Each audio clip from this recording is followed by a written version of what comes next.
Rebecca, we continue to see this growing backlash against Prime Minister Morrison. What's the latest?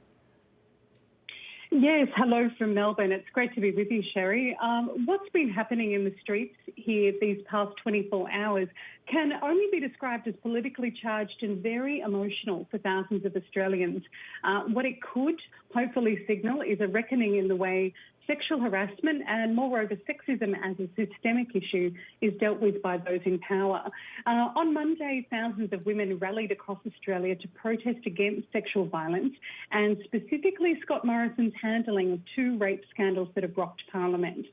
There's been a growing backlash against Morrison's handling of allegations that a former government staffer, Brittany Higgins, was raped by a fellow staffer in a minister's office back in 2019.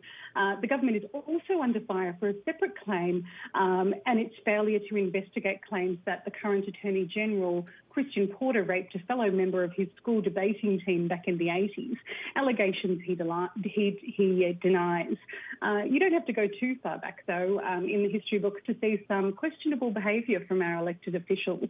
The one woman we've had in the top job, Julia Gillard, has faced an incredible tsunami of sexist attacks throughout her time in the top job. So in the years since Gillard's gone and now under the Liberal National Coalition government, we've seen a pretty bumpy relationship between women and public life here, Sherry.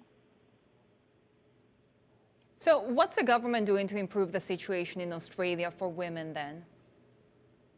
Well, a couple of things. The important point to note here is that many of these strategies have been used and suggested before to no avail, but one of them is the government has ordered up not one but 4 new inquiries into a whole raft of things, from the actual Brittany Higgins case to the culture inside Parliament.